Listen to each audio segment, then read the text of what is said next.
Farm to table is much more than a concept. It's a way for us to enjoy the freshest possible food available. Today we spend the day with the men and women who have made this labor of love their livelihood. You won't want to miss it, so stay tuned as we garden smart in Georgia. DRAM is celebrating 75 years of design and manufacturing of quality watering tools. DRAM products feature 9 water patterns and are designed to nurture your plants with a shower of rain. DRAM for lawn and garden, available at garden centers near you. Bring the outdoors into your everyday life. Bass Pro Shops can outfit all your adventures, even those in your backyard. Bass Pro Shops, your adventure starts here. At Echo, we're serious about outdoor power equipment. Echo has been an innovator and manufacturer of outdoor power equipment for over 40 years. Outdoor power equipment from Echo.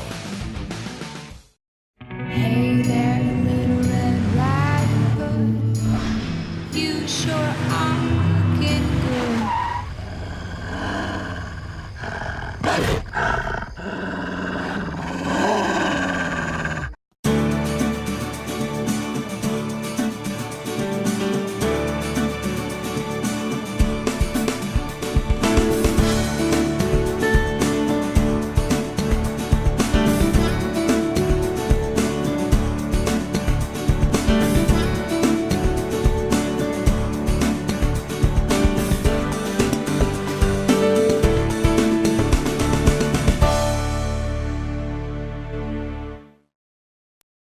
A farm-to-table restaurant was nearly unheard of 20 years ago, and whether one considers it a fad or a trend today, it is very much a return to the original relationship that the kitchen has always had with the garden. With the globalization of our food supply, many consumers have become much more focused on where their food comes from and how it's grown. This has led to the steady rise of farmers markets, CSAs, and restaurants that are focused on sourcing as much as they can from local farmers. That's why Terry Koval, the executive chef at Wrecking Bar in Atlanta, is so passionate about sourcing all of his food locally. Terry is a chef who comes from humble beginnings and has earned his place alongside the most decorated chefs in the Southeast. Today we're going to step back into the kitchen with Terry and talk about the challenges that go into running a farm-to-table restaurant, as well as the great satisfaction he gains from making world-class food with the highest quality ingredients. From there, we'll then visit their sister organization, Wrecking Barn Farm, which supplies most of the food for the restaurant, and catch up with Rachel Hennon, their horticulturalist, to get a behind-the-scenes look at what it takes to grow food year-round for a CSA, multiple farmers markets, and a high-volume restaurant. Terry, welcome to the show. Thanks so much for joining us. Thanks for having me. I spent many years working in kitchens, and I'm a very avid home cook. And I would have to say that the years that I spent working in the kitchen were some of the most miserable times I've ever had. It's a really, really hard job. And so I have tremendous admiration for people who have made this their life passion and do it occupationally, because I know it's really, really hard work, and you must have a lot of love for what you do to choose to do this as a life. Absolutely. I mean, one thing that's really important to me is, just knowing where my food is coming from, who's growing it, and how they're growing it, the passion that they're putting into it, just as much as we're putting into cooking it. One thing that I like the best is, when they're coming to the back door and they're like, "Hey chef, this is what we got for you," it was beautiful. They're really excited about it, and then I'm showing it to my cooks and my chefs, and they're really excited about cooking it. And then within a couple hours, or maybe the next couple of days, they're coming in through your front door, and they're sitting down in your restaurant, and they're eating the food that they grew, that you prepared. That's the true satisfaction. That's what makes me really proud for what I'm doing, because it's the full circle of community. And you want to invest in your community by investing in your local ag and in your community. And when they're coming back in and sitting down in those seats and eating, it's pure satisfaction. Yeah, absolutely. So what initially got you involved in cooking? You're a self-taught chef, right? Yeah. It just kind of happened. I started working in kitchens as a dishwasher when I was 15, just to get a paycheck, And my dad was like, you're 15, time to get a job, And so I kind of been gravitated to the kitchen. It's kind of where all the misfits went, And a lot of my buddies were working in kitchens, and it was just a bunch of misfits. A lot lot of loud talking, a lot of loud music and just high energy. And the energy of the kitchen was just really exciting for me. And I just kind of gravitated to that. And there was always goals in kitchens. It's like you start as a dishwasher and then, like, oh, I want to be the garde manger cook next, and then, oh, I want to be the grill guy, and it's just, you always had a goal that you were reaching towards. And then I got to the age about the time I was 24 and I wanted to do it professionally. So I moved to Atlanta to become a professional chef.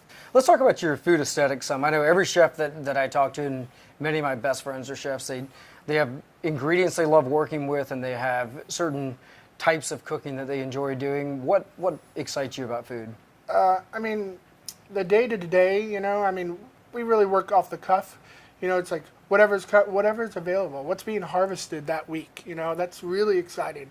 The seasons, they change, so that's really exciting. That's making you creative when you're cooking. And so, like, all of a sudden, corn's in. Yay, corn! What are we gonna do with corn?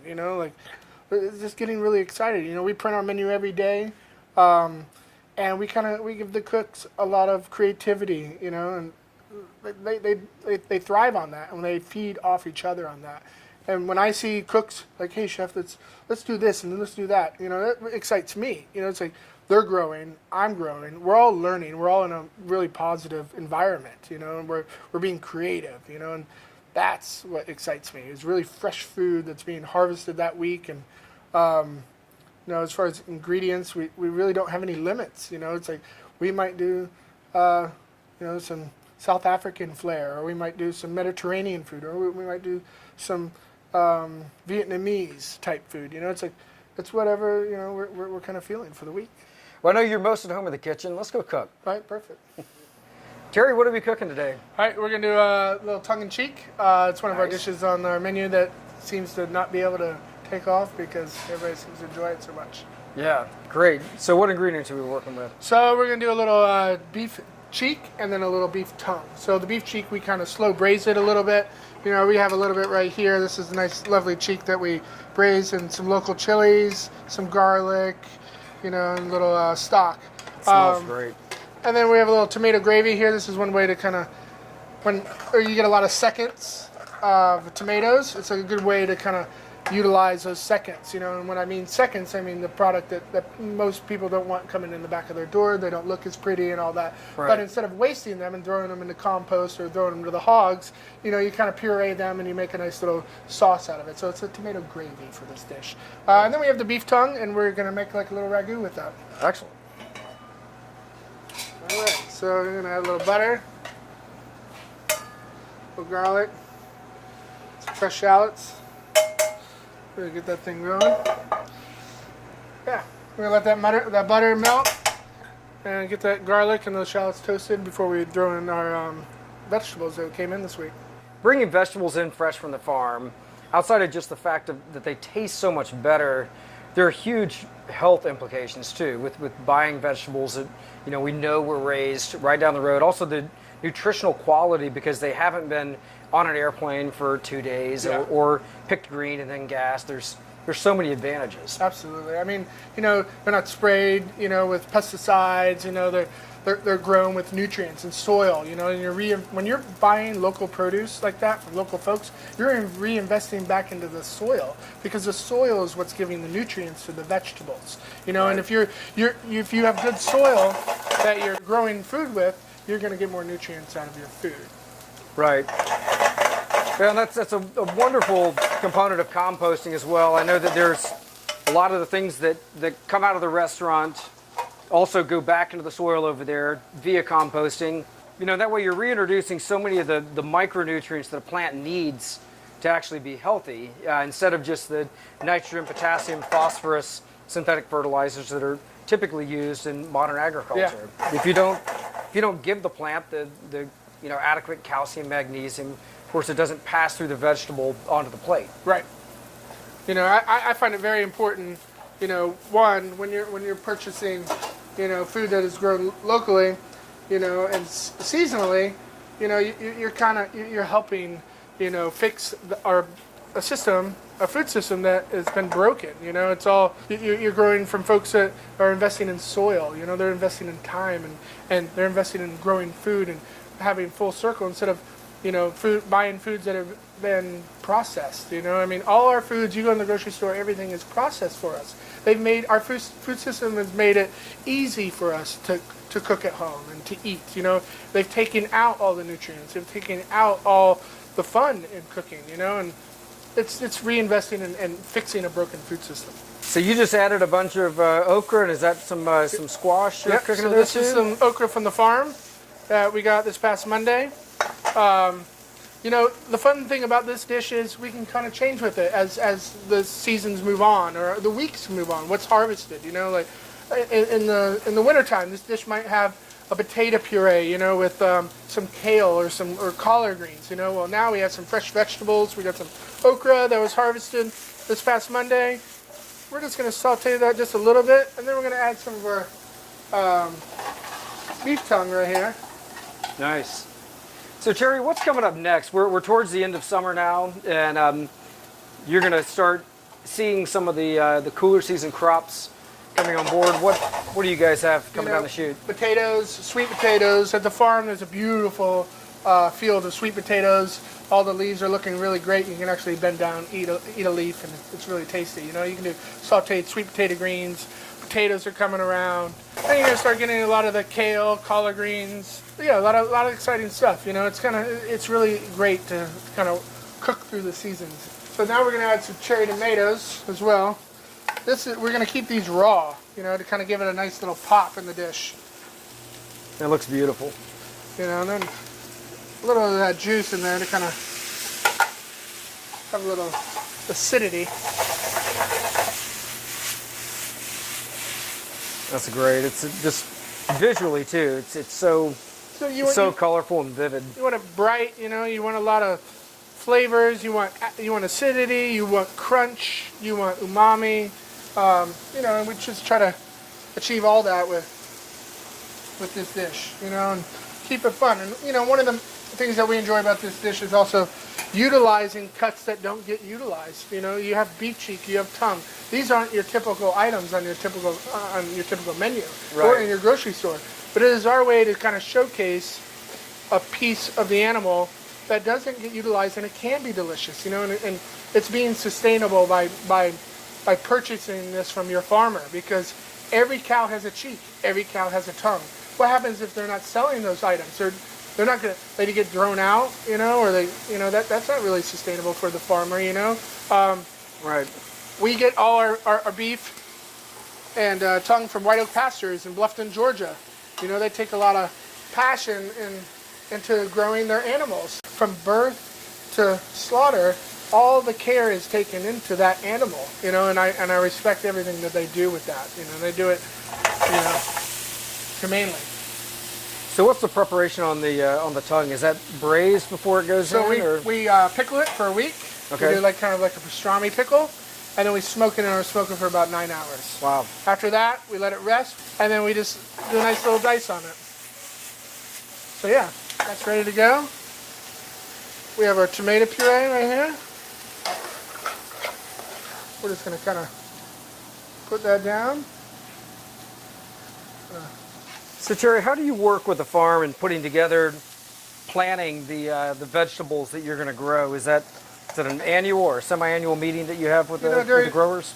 Right before spring, we kind of sit down and we talk about seeds, what we're looking for. What kind of varieties do we want? What are some of the things that other people aren't growing or stopped growing? Are there some seeds that are heirlooms that we can bring back, and kind of grow that haven't been grown for a couple of years? It's all really exciting. It's exciting for the farmer, it's exciting for the chef, it's exciting for the cooks, it's exciting for the servers, it's exciting for the guests. It's exciting, and that's what food should be. It should be exciting. So this is our tongue-in-cheek. Put a little sea salt on top. We got some beautiful micro basil from Aluma Farm. They kind of specialize in microgreens. They do some really powerful microgreens that are a lot of punch, a lot of flavor in there, and that's the difference between commodity basil, or you don't really get that punch of basil in your mouth, and that's what's great about working with all these folks. Absolutely. Terry, thank you so much for being with us, and it's always a pleasure and an honor to see you cook and to try your food. Thank you so much. Thanks so much. Cheers. Cheers.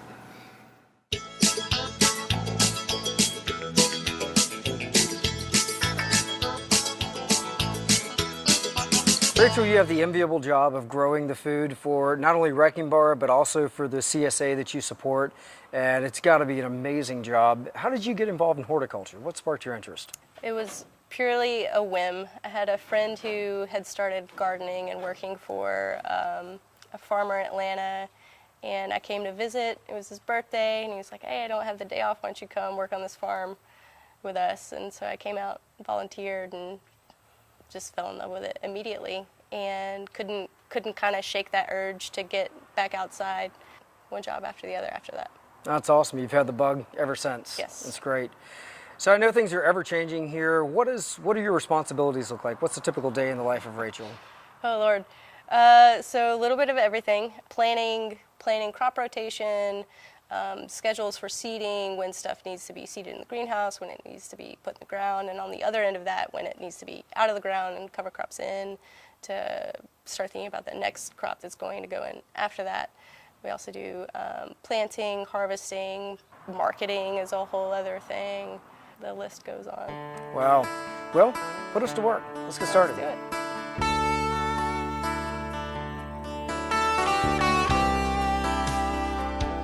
Rachel, we're enjoying the wonderful heat of Georgia late summer, and you've got a lot going on right now.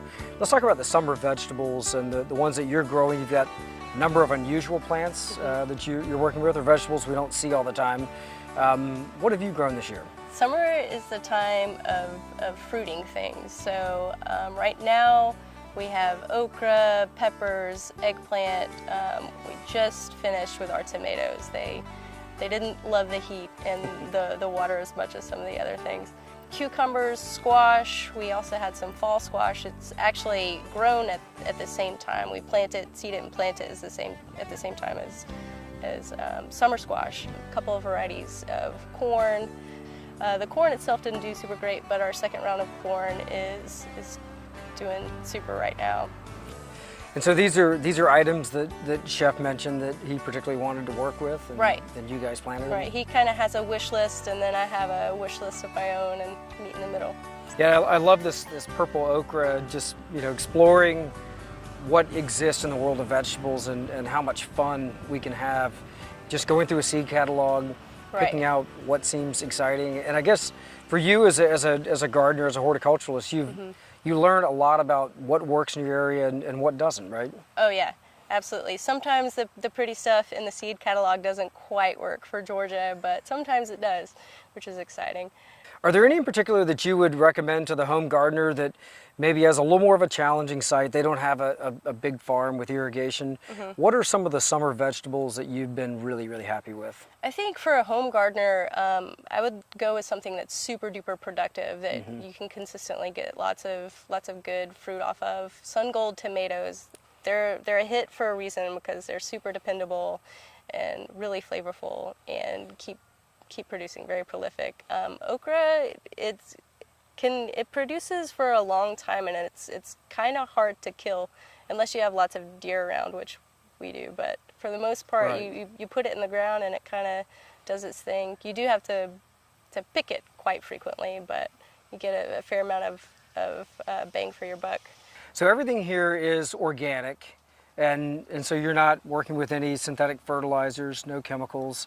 Right. You do have irrigation on things. What kind of challenges is that posed from a growing standpoint? From a growing standpoint, with a farm this big, one of my biggest problems is keeping up with the weeds. Right. We're kind of in between having the big kind of tractor implements to do the mechanical cultivation. So a lot of it is done by hand, and we try to use plastic in some places to keep weeds down and moisture in, but a lot of it is done by hand. Corn can be a pretty tricky crop to grow, and in fact for a lot of homeowners I don't know that I would necessarily recommend it unless you had enough space, getting good cross-pollination, right. And then also just giving these plants, you can see they take up a little bit of space. Right. Giving them enough room to adequately photosynthesize can be a little bit difficult. You tried this year 2 different crops of corn. Clearly there's a huge difference between the first go at it and the second one. What can you tell us about that? I've been thinking a lot about this question. The first round I actually really babied, and we laid a lot of compost down, was sure to give it the right nitrogen that it needed. It's a heavy feeder. But I planted it at the end of April, and just this time this year we didn't get any rain. So for its entire life, from germination to maturity, it didn't hardly get any rain at all. It was all fed by our drip irrigation system. The second round of corn was planted in the beginning of June, and it was right as we were starting to get consistent rain. It was germinated in rain, and it just shot up and was happy as could be. I didn't even put compost down in this area, and so I was thinking about that, and I did some research and just recently found out that rain actually contains nitrates in it, which was new to me. But, Yeah, and that's especially valuable for corn, especially important. You know, we're talking about a grass or a monocot. So it's a C4 plant that has to have a lot of ammoniacal nitrogen. It can utilize ammoniacal nitrogen, which broadleaf plants have a tougher time with. They want to use more nitrate nitrogen, have that broken down through bacterial processes. But with corn especially, water being the #1 most important nutrient for all plants, don't let anyone tell you different. Water is the most important nutrient. So the timing of that, but then also rainwater, which is super high in nitrogen, really gives you an edge with corn. So you can't always do everything about timing, but when it's on your side, you can definitely see it helps. right, magic. Yeah. Thank you. A significant portion of your job is making sure that you have, to the best of your ability, something going on year-round. And I'd like to know some of your tricks or some of the plants that really work with that paradigm well. For us, this year, since we do have more space than most out here at this farm, we tried to go big on storage crops. So we planted entire fields of like butternut squash, spaghetti squash, blue Hubbard squash did really well for us. And we're also planted a lot of sweet potatoes, which we're standing in now. Sweet potato is a wonderful example of a crop where in the summer, right now, you've got the greens, they're edible, and then the Right. tubers, which are later, right? Yeah, it's great when it's hard to find a good green to eat in the summer. A lot of things like to bolt or get bitter, but the sweet potato green is actually really mild, and so we have the potatoes in this field anyways, so might as well use it to its fullest ability. So we'll harvest the greens. We actually harvested some this morning for our CSA. They'll be getting it in their bags this week. Yeah, they're great. Well, let's talk through the seasons from spring to summer to fall. What kind of crops you're putting in ground and what you're taking out. Right. So springtime's usually the time of roots and leaves, the same as fall. Like I said earlier, summer's more of the fruiting kind of time of the year with corn, tomatoes, peppers, all that good stuff. And then fall, again, is kind of a repeat of spring. We may throw a few other vegetables that do a little better for us in fall than spring in there as well. And so is winter just a time of resting the ground? Are there things you grow that time of year? Right. We include cover crop in our rotation, so we will have 1 or 2 fields that have stuff in them. We also we plant onions and strawberries and garlic in the fall, and then cover them and kind of keep them warm during the winter so they're ready for spring. One of the more interesting crops that you're growing that I'd love to highlight as well is turmeric, which is a wonderful root. It's a tuber that many people may be familiar with. It's a cousin of ginger. It's also great ornamental. Like, these plants in flower are wonderfully fragrant. They're beautiful. The foliage is great. But oftentimes we don't think about that in terms of like another plant that we could grow along with our other fruits and vegetables. Right. This is my first time growing it. We got a variety pack, so we have a few different varieties going just to experiment and see what happens. But yeah, it's a fun little tropical plant to add to our arsenal. Yeah, it's a wonderful plant to cook with, and also when we think about a lot of the health benefits loaded with beta carotene, you know, vitamin A. It's a wonderful seasoning. People that use it oftentimes in Middle Eastern food. I love it in like juices as well. Juices and stir fries. That's my plan for it. Yeah, absolutely. Yeah. Cover crops are a very important way of keeping the soil healthy and getting it ready for its next cycle, especially plants like clover that are nitrogen fixers. They capture nitrogen from the air and then it's able to be returned into the soil. It's a wonderful way of just getting things ready for the next cycle. And many of those are very attractive plants too. Right, right. And you'll see a lot of buckwheat around here as well. That's also one that we love. It's super quick, great to have in between a spring planting and a fall planting. It only takes about 4 to 5 weeks from seeding to blooming, and they have gorgeous white flowers that attract all kinds of pollinators and beautiful butterflies and stuff like that. It's a great plant. Oh yeah. Rachel, thanks so much for spending the day with us. We learned so much, and of course, it's always a pleasure visiting the farm. Thank you guys so much for coming out. Great, thank you.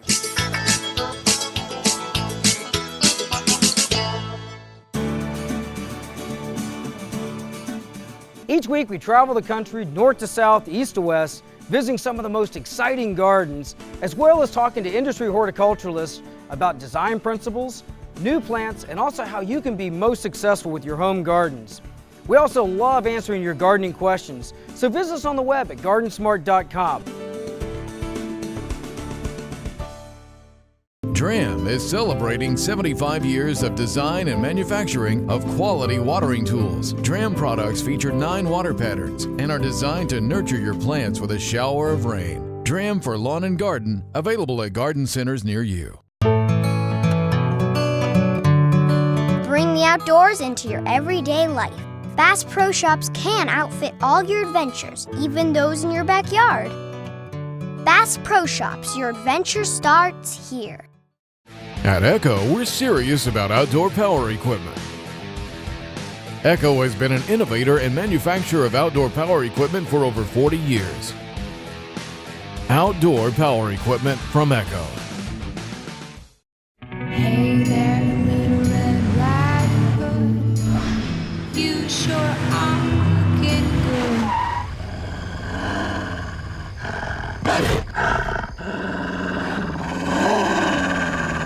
Today we've taken a walk alongside a farmer and a chef who work together in concert to bring their customers the freshest food imaginable.